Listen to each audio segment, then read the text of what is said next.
semuanya, para pemirsa. Kali ini kita bersama salah satu guru besar dari Universitas Muhammadiyah. Beliau adalah Profesor Dr. Bambang Cipto MA. Kalau Anda tentunya belum lengkap HI Anda lah kalau belum membaca buku Prof. Bambang, karena buku beliau itu sudah sangat populer, buku beliau sudah sangat banyak, buku beliau menjadi referensi di banyak kampus. Jadi kalau Anda belum membaca buku Prof. Bambang, saya pikir HI Anda perlu dipertanyakan, karena karya-karya beliau selalu update, karya-karya beliau selalu banyak, dan selalu menjadi referensi. Makanya hari ini kita khusus undang beliau untuk berbicara tentang HI dan Islam, gitu kan. Selama ini banyak yang mempertanyakan bagaimana sih kontribusi Islam terhadap hubungan internasional. Padahal kan dalam Al-Quran, dalam hadis, dan beberapa ijma termasuk qisas itu kan memiliki desain-desain sebenarnya yang mirip dengan studi HI. Cuman karena memang ekspansi Barat terhadap ilmu hubungan internasional begitu dominan, sehingga desain ilmu timur itu yang dari timur, teori timur itu kurang digaungkan gitu kan. Nah, dari mudah-mudahan penjelasan dari Prof. Bambang ini dapat menambah khazanah keilmuan buat kita semua terkait tentang bagaimana kontribusi Islam dalam studi hubungan internasional. Karena beberapa tahun terakhir saya lihat, termasuk konvensi Venas yang lalu, itu sudah banyak kampus-kampus yang menjadikan Islam sebagai salah satu kajian dalam studi hubungan internasional. Karena kita tahu bahwa kalau saya menyebutnya founder father-nya itu ya UMY lah gitu kan. Nah, UMY, kemudian ada Gontor, ada UIN, itu semua mengkaji tentang bagaimana Islam dalam hubungan internasional. Bahkan di UMY sendiri ada S3 Politik Islam. Jadi bagi teman-teman yang pengen lanjut bagaimana mengetahui Islam dan HI atau politik Islam, belajarlah ke UMY. Nah, Prof. Bambang merupakan salah satu guru besar di hubungan internasional.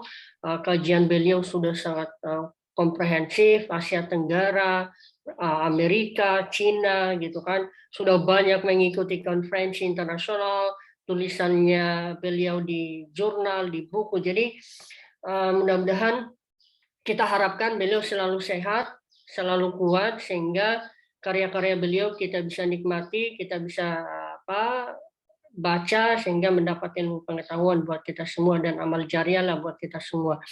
Nah, kali ini tentunya kita berterima kasih pada Prof. Bambang yang telah meluangkan waktu untuk interview ini, ya, dapat menjawab beberapa pertanyaan yang tentunya ini akan bisa dikatakan representatif juga pertanyaan beberapa orang terkait bagaimana kontribusi Islam dalam studi HI gitu kan.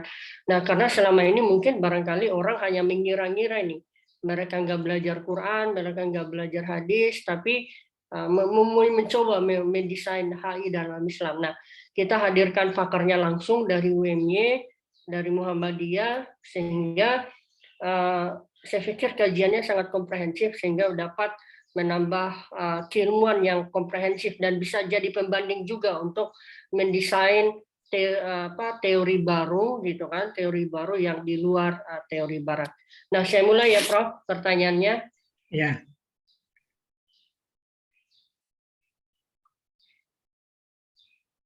Baik Prof.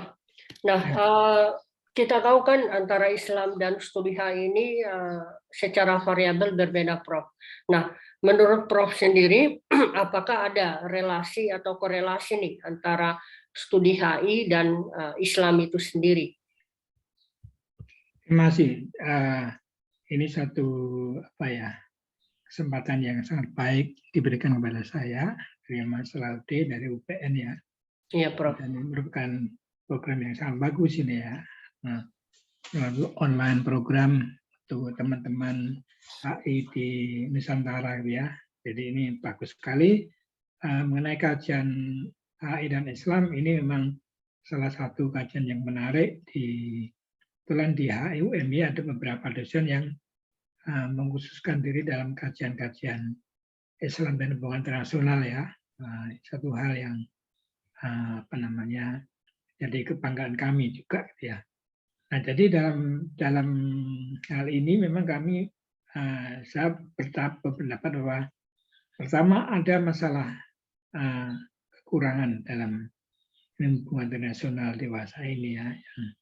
Salah satu contoh konkret adalah bahwa ilmu hubungan internasional saat ini tidak bisa mencegah terjadinya perang besar yang dilancarkan oleh Presiden Bush pada tahun 2001 ya, yang itu dikemas dalam bentuk perang melawan teror yang jumlah yang meninggal jauh lebih banyak dari yang meninggal di WTC ya. Ada 900.000 orang meninggal akibat perang di Irak, Afghanistan, bahkan 59 juta orang Arab itu harus mengungsi meninggalkan negaranya menjadi pengungsi di Eropa, di Amerika, di Australia dan berbagai negara lain. Jadi ini menunjukkan bahwa ilmu HI itu memang memiliki kelemahan yang fatal, yaitu tidak bisa menghentikan terjadinya perang besar yang melakukan tindakan-tindakan yang barbarian. Ini saya kira yang sangat walaupun akhirnya itu berakibat kerugian bagi Amerika sendiri karena kemudian mengalami resesi ekonomi pada tahun 2008. 8 tahun persis setelah perang itu Amerika menikmati hasilnya yang sangat buruk ya. Nah, lalu bagaimana saya melihat gejala-gejala internasional ini? Kita bisa mulai dari apa yang di dalam salah satu ayat di surat Al-Anbiya 107 dikatakan wa ma arsalnaka illa rahmatan lil alamin. Jadi firman Allah ini mengatakan bahwa kami tidak mengutus engkau Muhammad melainkan untuk mencapai rahmat bagi seluruh alam. Jadi di sini ada suatu satu asumsi dasar bahwa Islam yang dibawa Muhammad itu adalah satu nilai-nilai universal yang intinya adalah untuk menyatakan rahmat ya, kesejahteraan bagi seluruh alam. Jadi sejak awal memang Islam itu bertujuan seperti itu ya, untuk menyatakan kesejahteraan alam. Ini memang kemudian saya wujudkan dalam bentuk sebuah buku yang terbit pada tahun lalu yang disampaikan kepada Mas Raudi ya. Dan juga saya mengambil beberapa konsep dari buku saya ini ya. Nah, dalam konteks inilah mestinya kita melihat hubungan internasional itu ya.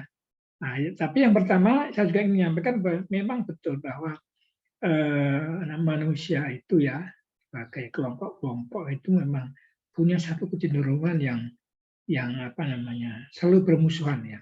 Karena itu jelas disebutkan dalam surat Al-A'raf 24. Allah mengatakan ya setelah Nabi Adam itu melakukan pelanggaran di surga lalu Allah merintah Adam untuk turun ke bumi. Nah, begitu dia itu dihukum oleh Allah, Allah juga menyatakan bahwa nanti kalian akan saling bermusuhan. Ba'dukum li ba'di adukun.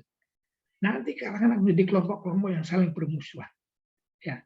Nah, kalau sekarang ini kan kita melihatnya perebutan kekuasaan, struggle for power yang didefinisikan oleh Morgan itu terjadi ya sekian ribu tahun setelah firman Allah ya. Nah, Allah sendiri sudah mengatakan manusia itu punya kecenderungan bermusuhan. Karena manusia sendiri adalah coba waja'alna ba'dukum libadi an fitnah. Jadi kami ciptakan manusia ya, kelompok manusia itu sebagai fitnah cobaan bagi orang lain. Jadi memang situasi konflik, pertikaian antar bangsa, permusuhan, peperangan itu hal yang sangat wajar. Gitu loh. Jadi hal yang karena memang manusia itu diciptakan seperti itu, Allah sendiri yang mengatakan manusia berbeda. Nah itulah namanya perlunya agama karena kondisi manusia yang seperti itu ya. Nah, jadi Islam itu sangat liberal ya dan dalam melihat kenyataan internasional itu apa? Memang perang antar bangsa itu satu hal yang wajar. Nah, oleh karena itu Allah menyampaikan beberapa hal yang itu menjadi landasan dalam hubungan internasional yang perlu dijadikan landasan. Bagaimana dalam surat Syad 26 dikatakan ya Daud, inna ja'alnaka khalifah bil ard, fahkum bainanas fil ard. Nah, jadi ini jelas sekali bahwa Nabi Daud itu disebutkan sebagai khalifah di muka bumi. Tapi ada kalimat yang penting, yang pokoknya. Fahkum bainanas bil haq. kalau muncul masalah-masalah di dunia ini, hal yang paling penting, yang paling prinsip adalah menjadikan keadilan sebagai tolok ukur. Sebagai tolok ukur ini sangat penting ya. Keadilan penting sekali. Kita melihat dewasa ini sulit dikatakan ada keadilan ya. Karena di dunia ini sekarang ada 1% manusia, orang yang super rich di dunia, menguasai hampir 2 kali kekayaan 7 miliar manusia di dunia. Jadi ada kelompok kecil sekali ya di dunia ini, orang-orang barat terutama ya, para pengusaha-pengusaha kelas dunia ya, pemilik Facebook semacam itu ya, pemilik Microsoft, mereka semua orang kaya itu, mereka itu menguasai bagian besar harta seluruh manusia ya, ada 7 miliar. Itu berarti memang ada ketidakadilan. Nah, oleh karena itu sudah sejak 1.500 tahun yang lalu Allah mengatakan betapa pentingnya prinsip keadilan dalam hubungan antara bangsa ini, gitu ya. HI tidak bisa menyelesaikan masalah-masalah ketidakadilan yang begitu jutaan orang itu. Sekarang ini di dunia ini ada sekitar 3 miliar manusia itu hidupnya hanya dengan 70.000 satu hari. Coba bayangkan, 1 bulan mereka hidup dengan 210 rupiah. Bagaimana kita bisa hidup dengan uang sedikit itu? Dan jumlahnya adalah sekitar 3,5 miliar manusia. 50% dari penduduk dunia hidup dengan uang begitu sedikit. Anda punya uang 200 untuk hidup 1 bulan cukup nggak? Nggak mungkin kan? Tapi itu kenyataan. Nah ini berarti di dunia ini ada ketidakadilan yang luar biasa. Dasarnya. Dan sayang sekali bahwa ilmu pengetahuan tidak bisa menyelesaikan itu. Kecuali kalau ilmu HI itu direvise, diperbaiki, dan menjadikan konsep keadilan ini sebagai konsep dasar hubungan antar bangsa. Harus ada pemerataan keadilan. Itu sangat penting sekali ya. Nah, kemudian yang kedua adalah bahwa hal yang kedua adalah masalah perdamaian. Seringkali Islam dikatakan sebagai agama yang berbahaya, yang menciptakan terorisme dan lain. Tapi Islam sendiri mengajarkan peace itu sebagai prinsip dasar ya. Seperti yang dikatakan dalam surah An-Nisa 114, bahwa tidak ada bisikan-bisikan mereka yang baik kecuali bisikan menyuruh orang memberikan sedekah, menyuruh orang berbuat baik, menyuruh orang untuk mengadakan perdamaian di antara manusia. Au islahi bainanas.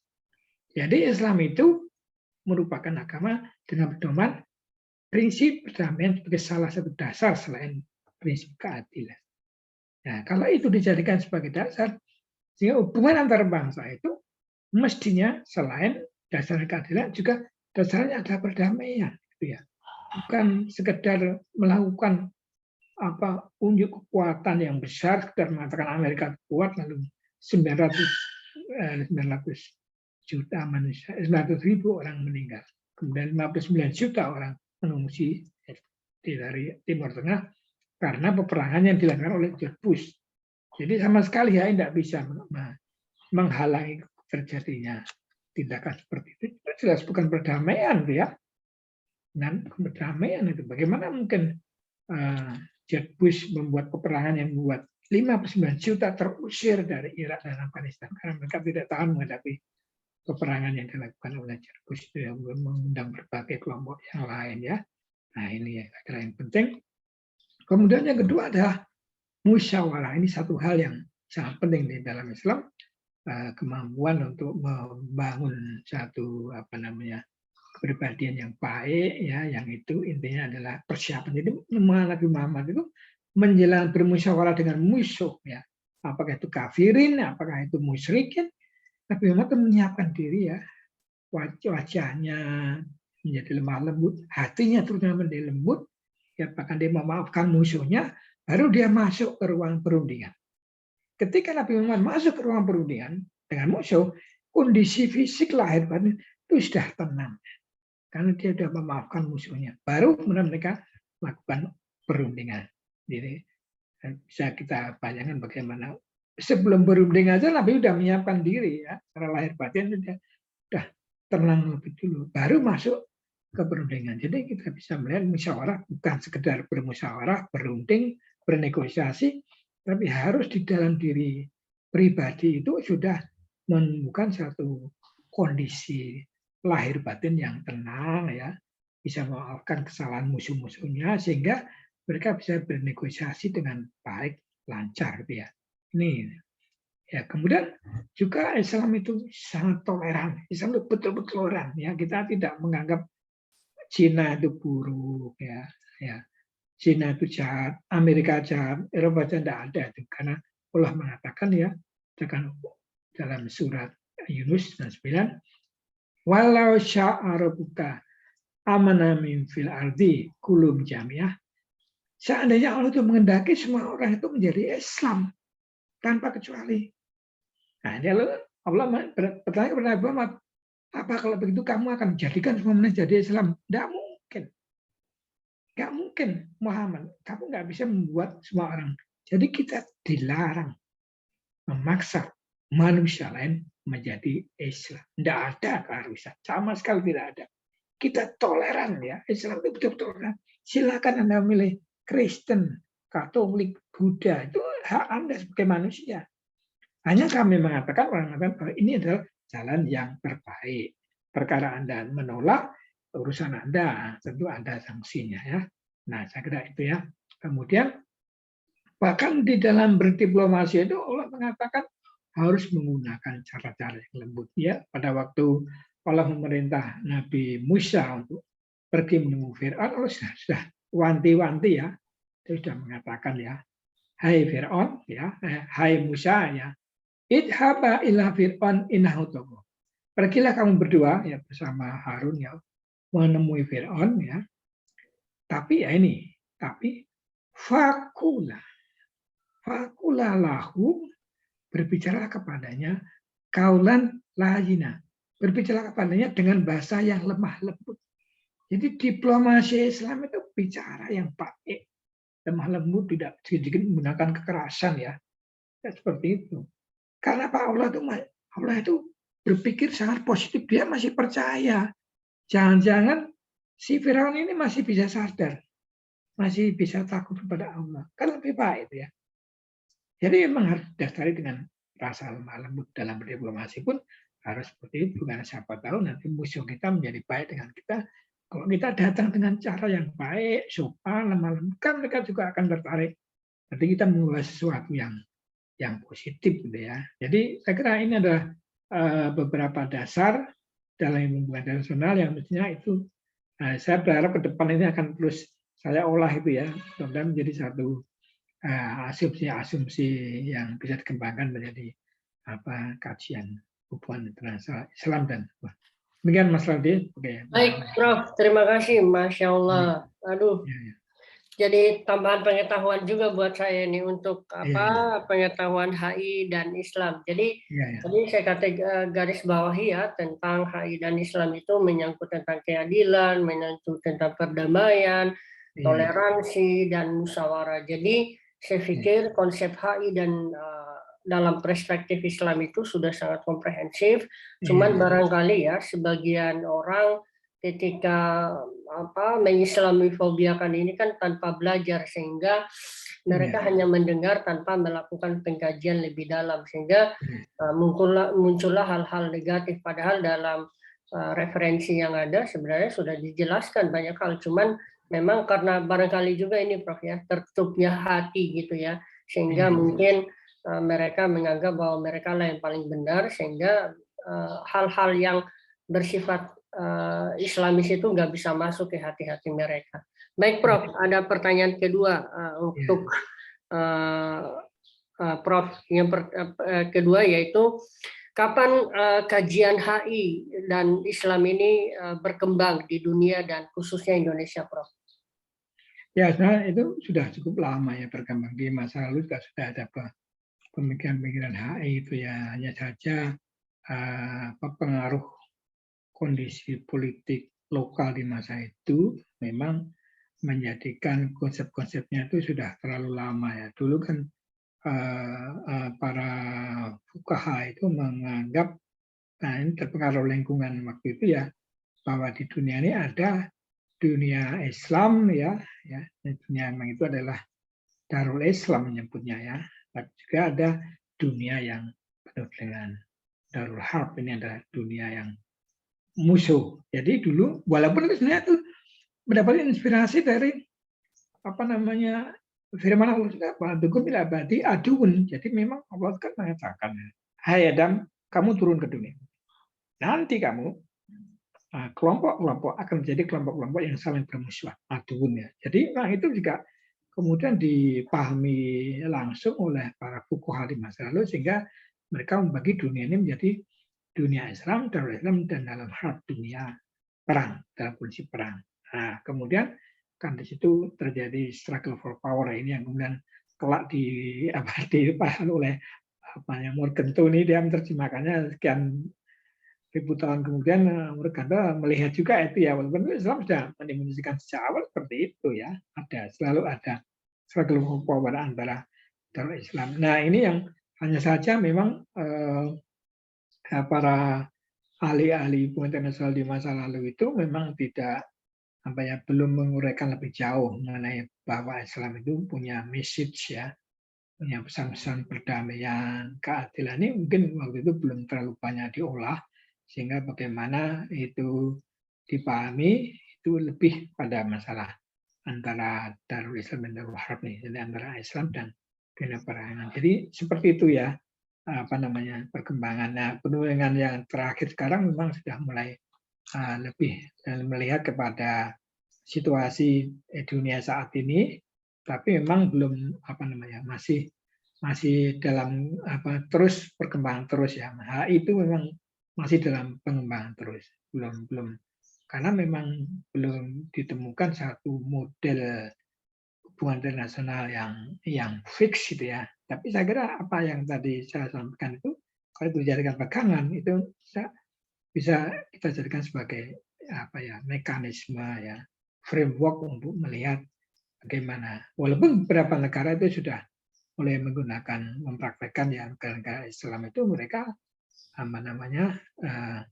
menjadikan lita arabu dalam surat saya lupa itu kan ada istilah bahwa manusia itu sebetulnya diciptakan laki-laki dan perempuan, diciptakan menjadi berbeda-beda secara etnis ya, bahasanya, agamanya, sukunya adalah untuk lita'arufu, untuk bekerja sama, cooperation ya. Jadi lita'arufu ini adalah istilah yang sangat khas Islam ya, jadi kerjasama ya. Mengenal satu sama lain artinya itu lita'arufu itu mengenal satu sama lain kan kalau dalam HI kan menjadi istilahnya menjadi kerjasama. Jadi memang yang paling utama itu adalah kerjasama. Dengan siapa? Dengan siapapun. Karena diciptakan manusia itu ada yang beragama Islam, berkatolik, etnis, yang berkulit hitam, yang kuning, berarti yang merah, yang coklat, kan semua itu memang Allah yang menciptakan itu. Dan itu kita harus menghadapinya bukan dengan bermusuhan, tapi dengan bekerja sama. Oleh karena itu tidak ada masalah bagi Saudi Arabia bekerjasama dengan Cina, Uni Emirat Arab, Oman. Sekarang mereka lebih banyak dengan Cina ya, dan mendapatkan proyek-proyek dari BRI itu karena apa?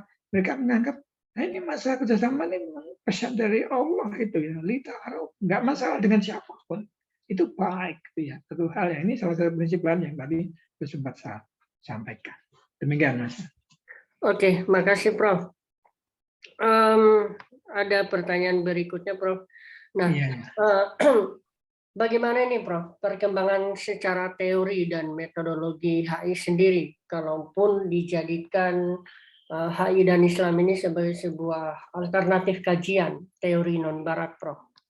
Ya, memang saya belum secara khusus mendalami teori dan metodologi ya. Sekarang saya sedang mencoba untuk mundur ke belakang dulu ya, mundur ke belakang dulu, mencoba melihat lebih dulu norma-norma dasar politik yang ada di Quran sedang saya coba pelajari dulu ya. Setelah itu nanti cukup tahun depan saya sudah ada pikiran ini menulis tentang Islam dan hubungan internasional gitu ya. Bagaimana metodologinya. Cuman sekarang ini saya sedang mencoba saya kumpulkan dulu dalam bentuk buku itu, terkumpul sudah ada norma-norma dasar yang menjadi fondasi kita untuk melihat bagaimana hubungan internasional di masa depan. Kemudian saya coba nanti dan dalam tulisan lain saya mencoba sudah mulai menghubungkan, dan buku saya yang terbaru sedang saya susun ini mencoba melihat bagaimana diplomasi Cina dengan negara Islam. Itu kan banyak sekali di situ prinsip-prinsip dasar Islam yang bisa dijadikan sebagai landasan itu ya. Ini masih seperti itu tahapannya ya. Jadi belum mantap sekali. Belum mantap bagaimana HI di Barat yang mereka sudah sangat mantap ya. Meskipun ada weaknesses ya, mereka punya defect juga itu ya yang tadi saya sampaikan. Masih Mas, sebentar mungkin itu dulu ya. Ini oke, Prof. Ini ada pertanyaan barangkali sangat penting juga kan, Prof lagi menulis tentang itu ya, tentang HI secara normatif dulu nih. Nah, Prof sendiri melihat HI dan Islam ini dalam konteks peluang dan tantangannya seperti apa, Prof, yang Prof alami untuk menulis alternatif ini, untuk mengkomparatifkan dengan teori Barat gitu. Apa kira-kira peluang dan tantangannya nih, Prof, untuk jadi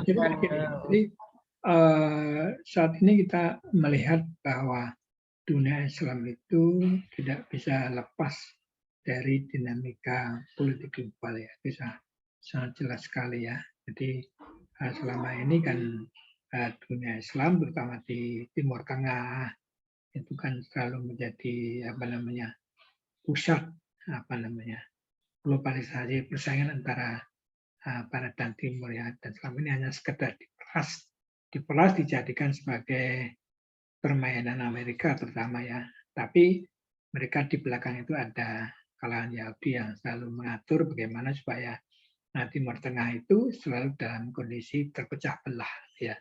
Ini satu hal yang. Nah, akibat dari itu dan kemudian merosotnya harga minyak bumi sejak 2016 secara bertahap negara-negara Islam mulai meninggalkan Amerika ya.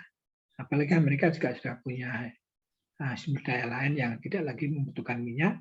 Nah, kemudian negara-negara Islam ini sekarang mereka kiblatnya itu ke Cina ya, ke timur. Nah, jadi look east gitu ya. Nah, itu adalah satu akibat ya. Dan mereka menerima Cina ini dengan tangan terbuka karena mereka tidak melihat Cina itu terlalu banyak campur tangan dengan negara-negara Islam ya. Mereka Cina datang ke Timur Tengah, mereka hanya ingin beli minyak, beli gas, akan memberikan bantuan-bantuan membangun kota-kota, kota smart city itu banyak sekali di Oman, kemudian di Uni Emirat Arab, di Arab Saudi, dan banyak lagi sifatnya memberi bantuan ya. Dan itu kan itu sama dengan Lita Araful tadi, jadi kerjasama itu lebih baik. Ya. Sedangkan negara Barat itu kan lebih banyak mengurusi urusan dalam negeri negara Islam ya, harus tidak ada hak asasi manusia, ada pelanggaran asasi manusia dan lain-lain, kemudian menjadikan negara Islam sebagai negara yang dieksploitasi saja itu ya. Dan samping itu adalah upaya untuk memecah belah itu begitu kuat di Timur Tengah itu ya. Nah, lalu bagaimana negara-negara Islam menanggapi itu? Mereka menganggap bahwa sudah masanya mereka meninggalkan Amerika gitu ya. Jadi mereka sekarang mulai berpikir menjadikan Cina sebagai sahabat yang baik ya. Uni Emirat Arab yang paling bersemangat ya, bahwa sudah saatnya negara-negara seperti Cina, India diperhatikan, dihormati karena inilah kalau yang akan bermain. Dan bahkan sekarang ini mereka membuka pintu bagi Rusia yang untuk semakin masuk ke dalam Timur Tengah ya. Karena Rusia tidak terbukti melakukan tindakan kekerasan terhadap dunia Muslim ya, tidak ada sama sekali, tidak ada motivasi seperti itu. Beda dengan apa yang dilakukan Amerika yang bukan main kerasnya ya, George Bush terutama yang itu betul-betul menghancurkan perasaan negara-negara Timur Tengah itu ya, karena perang itu. Nah, inilah yang kemudian saya katakan itu merupakan satu ladang yang sangat luas ya. Kemudian bagaimana Turki itu menjadi negara yang sekarang ini kita melihat dia semakin lama semakin kuat ya. Karena misalnya dalam pertikaian antara Turki dengan Suriah, itu Turki itu bisa menekan pasukan Suriah pada di belakangnya ada Rusia. Ya. Di Libya juga Turki itu bisa menghentikan perlawanan orang-orang di timur didukung oleh Rusia juga. Berarti ini Turki ini semakin kuat sekarang ya. Walaupun Turki ada kerjasama baik dengan Rusia juga, tapi dia juga sangat dekat dengan Cina, sehingga kita sekarang ini muncul gejala-gejala yang luar biasa di kalangan dunia Islam yang itu memang belum dipahami dalam konsep yang lebih komprehensif ya. Nah, sekarang yang saya lakukan sebenarnya adalah untuk mendeskripsikan apa yang terjadi ya. Nah, saat ini dalam buku saya tahun 2001 itu ya, sudah saya terbitkan itu. Nah, jadi artinya kita melihat gejala-gejala baru yang itu perlu nanti mestinya ada ilmuwan lain yang bisa merangkumnya menjadi suatu konsepsi yang lebih teoretik gitu ya. Dan saya lebih banyak ke deskripsi masalah yang ada gitu ya sebagai sajian. Nah, nanti kita mengharap pada ilmuwan lain yang bisa melihatnya mengeneralisir menjadi satu konsep konvensional Islam ya ke depan. Ini harapan saya ya. Mudah-mudahan nanti teman-teman di Indonesia juga berlomba-lomba untuk mengusulkan bagaimana konsep Islam dan hubungan internasional itu memang masih menjadi tantangan bagi kita semua. Tapi saya sangat bisa semangat gitu ya. Saya pikir ke depan akan muncul itu ya. Demikian Mas. Baik, Prof. Ini pertanyaan terakhir, Prof. Iya ya.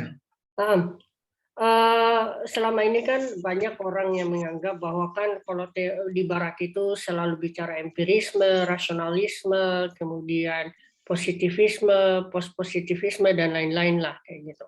Nah, Islam sendiri kayak gitu kan selalu dianggap sebagai alternatif yang belum memberikan konsep yang jelas gitu kan, karena basically-nya hanya dikatakan dengan ayatisasi gitu. Nah, bagaimana tanggapan Prof sendiri terkait tentang Islam itu hanya ayatisasi, jadi dia bukan sebuah teori, jadi dia hanya sebuah normatif saja gitu. Silakan Prof.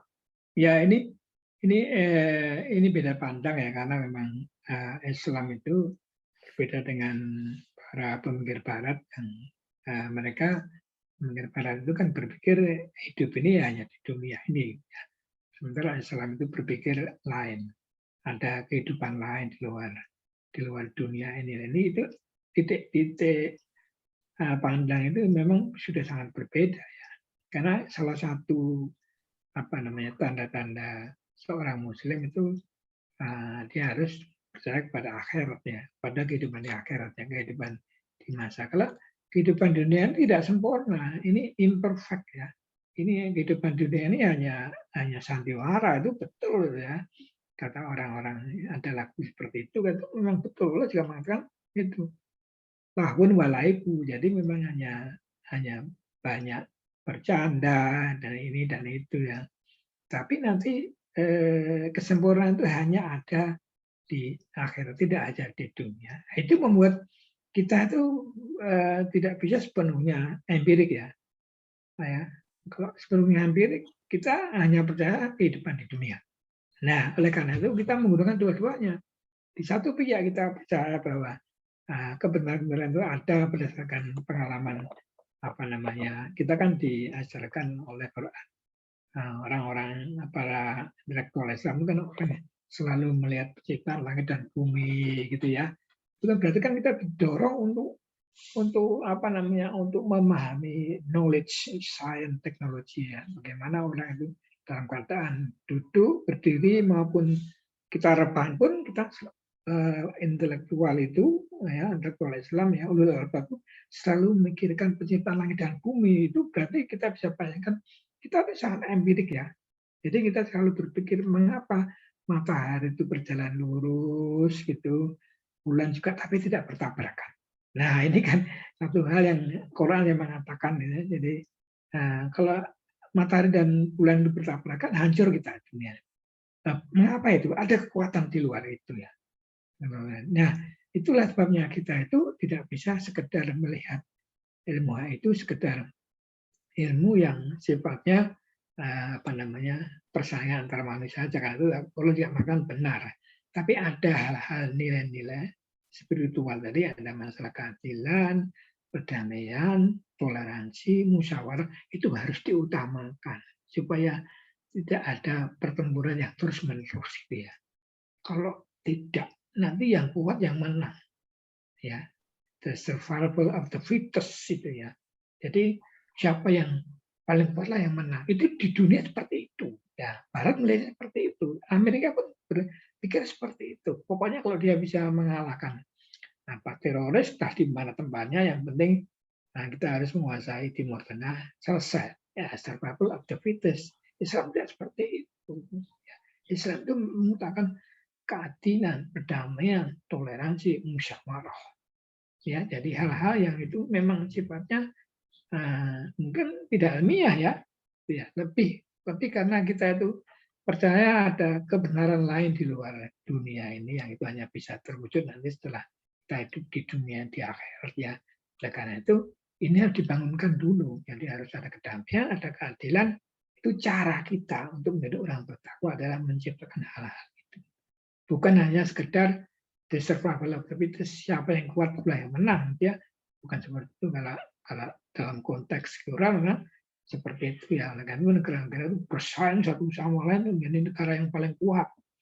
Tapi kemudian mengabaikan keadilan. Buktinya sampai sekarang, tadi saya katakan, ada 50%, 3,5 miliar manusia di dunia, itu ada datanya, yang hidup hanya dengan 70 rupiah.